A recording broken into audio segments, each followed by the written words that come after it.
Alright, what's going on, guys? We're back here just with a little update on the Hyundai. We still don't have a motor in it. Motor's still sitting over here on this little cart I have. But we did secure wiring harness and the ECU. It is a SimK43, so it's a 5-speed ECU out of a Tiburon, Elantra, whatever it may be. That is going to be my winner to get it tuned. Hopefully, I don't want to rush this car. I don't want to rush throwing the motor in. Hopefully I can get it in soon enough to be able to have it tuned for the next race. Our next race is July 8th. It is out at the Cycle Club here in Alpena. I would really like to take both my cars there. We already had one race there. I was really hoping to have this car there for that race, but we weren't able to get it done by then. Still waiting on some parts to get that motor dropped in. However, I did finally get the passenger side motor mount that I need. It's out of a 05 Hyundai Elantra. You have to use the 05 Elantra for this car. The 06 Elantra motor mount has a step down in it, so it won't fit.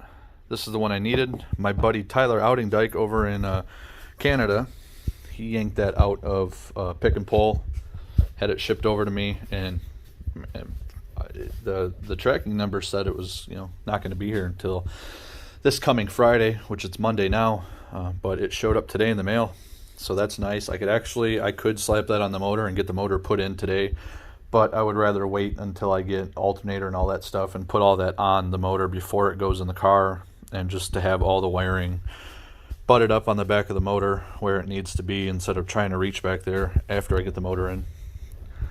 Nothing's changing inside the car. We're still running just the single upright, the one crush bar, one spreader. We are going to be adding a hydraulic handbrake. I actually have that. Grab that.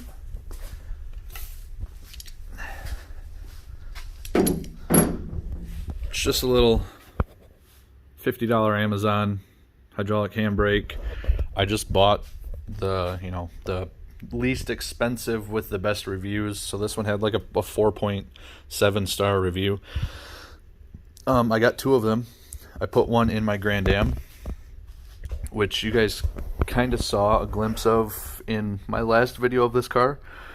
The track that we raced at, the Cycle Club, it's got too wide of turns to need to use it, but some of the tracks like Alpena, Lincoln, that would come in handy.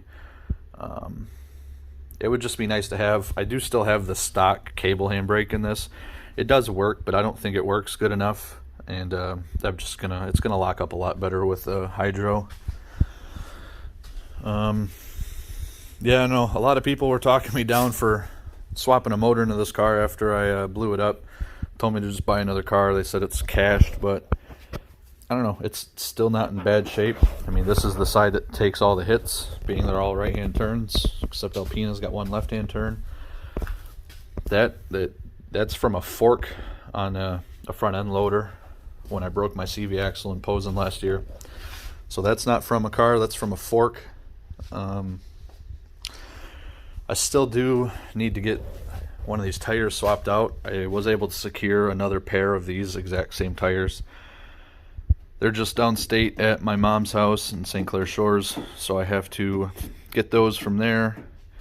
This is the one that's blown out, so we'll get it swapped onto this wheel, and then I'll have a spare for inevitably when another one blows out. But I don't know if the funds are available and I decide I want to do it.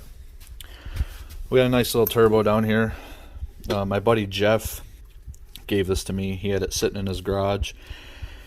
He hoards a lot of Honda parts, and this just ended up being in his little hoard that he had. So I have the flange here to make a custom manifold. I had this made up at my work. We might make something happen with that. I'm not sponsored by McDonald's. I know it looks like that. This year we're taking on Prells Towing. They're based out of Alpena, but they do service all of Michigan. They're family owned, family ran. Richie, the owner, his sons drive the trucks for him. Great group of people. I'll put their info down in the bio. But they are sponsoring both my cars, so we are painting the entire car to look like one of their trucks. I will put a picture of their truck right here. So yeah, it's gonna look pretty close. I'm just pumped about this car getting done, actually being able to drive it again, shift it, feel it. Yeah, blah blah, everybody, automatic's faster on the dirt track. I don't care. I have my automatic car now. This is my car I want to go out there and have fun with, maybe prove some people wrong with it. I'm not going to make any promises. I'm not going to tell you we're going to be the fastest car out there. However, I am hoping that this car is going to make it to the state championship for Standish for the TNT Demolition Derby. This is a mod car. Unfortunately, it's a mod car because of the tires and how much I have welded shut. That's the only thing that makes it mod. We don't have any door protection. We have one upright and one spreader bar. The stock, I don't know what the material this is. Fiberglass, plastic, whatever this is. That's all we have. Nothing welded on the inside. For support, and I guess another thing that makes it mod is the core support I had to build. Factory one was plastic, and I had this 7-gauge angle iron laying around. So we just mocked it up. The hood's not bolted on here, but I lift it up. Just welded it, strut tower, formed it over, welded it. This piece connecting it is an old bed rail off a truck. You can see the mount for it. So yeah, the front end, just the top half of the front end. The amount of weld that I have on the doors. I actually don't even have any on top. Some over here. The amount of weld on the hatch. Again, only on the top. There's none on the bottom. And then the amount of weld I have. I got a couple tacks over here. So it's just the amount of weld, the tires I run, and that core support that make it a mod car. So everybody else builds their mod cars way too heavy. I'm hoping this will do all right in the four-cylinder mod class. That's what I like about the state championships for TNT. Todd Sorensen really knows how to put on a fucking show. And he actually, does 4-cylinder and 6-cylinder classes for the championships. So I'm hoping we'll stand a chance. I did start painting the number on here. I started taping it up to where I'm going to paint it. We're going with 403 again this year. That's what we ran last year. That is my oldest son and my daughter's birthday combined. If you take my oldest son's birthday minus my oldest daughter's birthday, minus those, and you get 403. My Grand Am is 219. That is my youngest son's birthday. Because I had this car at the same time I had the Saturn. The Saturn was my daughter's number, 327.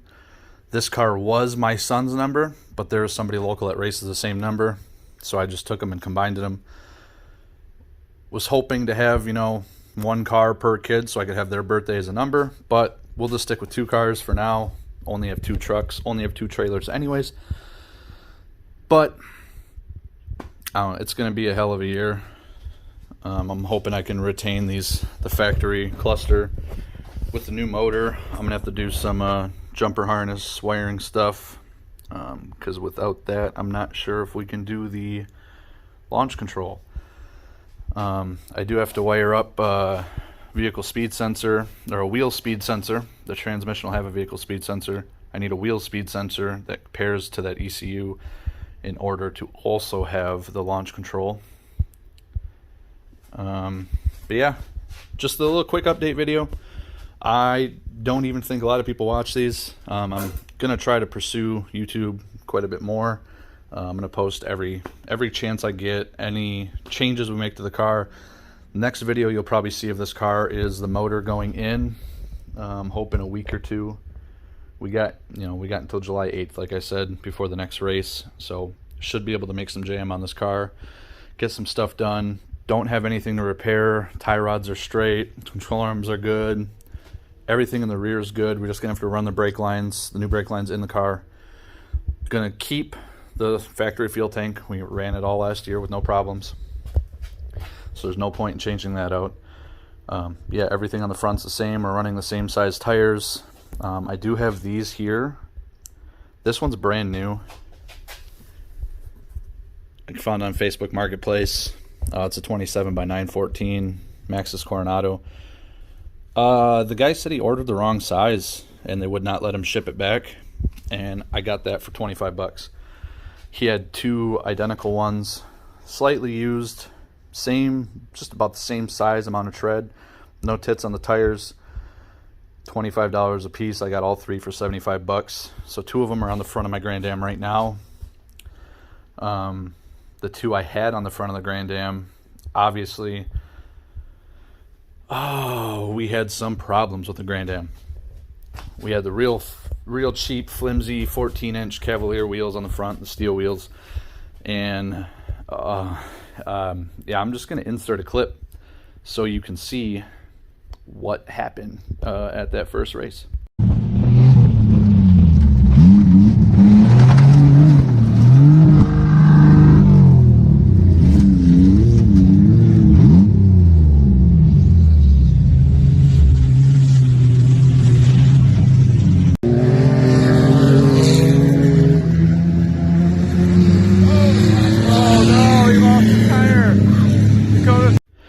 So yeah, yeah, we were coming out of turn 3, coming into turn 3, going into turn 4 on the 4th lap, I believe that was, and the wheel decided it did not want to be part of the car anymore. It ripped all of the lug holes. It ripped the lug nuts right through the lug holes on the wheel. All the lugs were still tight on the car. It's just a common thing on those wheels. Actually, I have the wheel in the back of my truck.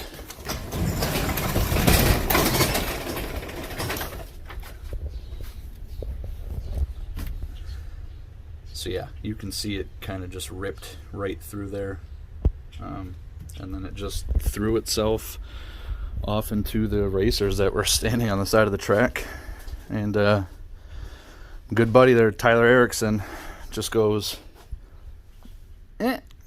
puts his foot out, stops it. The tire's probably going 25 miles an hour. And those are heavy tires. Like those ones, it's not the same as these ones. Those ones, those are some heavy tires. They're 8-ply. We don't even run the sidewall protectors on them because they're so thick and so heavy. But motor mount, we got that. Thanks again to Tyler Outingdyke. He's been a real big help through all this. I got to thank everybody that's helped me, really. Tyler Erickson, he's going to be cutting me, burning me, whatever you want to call it, on a plasma table. Some new centers for the cheap, flimsy steel wheels I have for the Grand Am. Tyler constantly helping me get parts. Dustin, local to Alpena, he tunes a lot of the Bump and Run Racers cars. He tuned my Grand Am, so it's got a nice spicy 93 tune on it. May or may not be working with him to do something else a little secretive and spicy on it. But yeah, we got Tyler, Dustin, Tyler, and then just Chase over in Washington, who's going to be tuning this bad lad here. You know, he's constantly trying to find, cheaper ways to do it all, cheaper ways this or that. He understands what I'm going for here. And I mean, I think he thinks it's sketchy, but I think he likes it because it's sketchy. Yeah, I got to thank Bob's Muffler, the Reed family. I've known them my whole life. They've been a tremendous help here also, bending pipe when I needed it. They are the ones that ordered me the motor for this car. They covered some of the cost of it for their sponsorship. But, I mean, it would have costed me so much more to have it delivered to my house when they get parts delivered from that place all the time. So it worked out great. Just a great group of people. Again, they're here in Alpena. It's called Bob's Brake and Muffler, but they do it all. Anything you can think of, they do it. So I'll link my 2 sponsors down in the bio here. And just, again, thank you to everybody who's helped me with this. Huge thanks to my dad. My dad puts all of his time and effort into these cars just to get them ready to race, because I work full time. I have 3 kids. Me and my wife work opposite shifts. I don't have a whole lot of time to work on these, but when I do get the time, I try to make myself present as much as I can.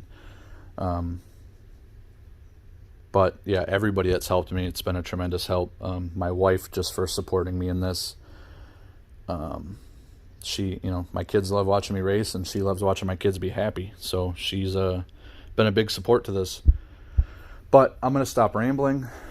I got to get this video edited and get to work soon. So I will see you guys next time. Peace.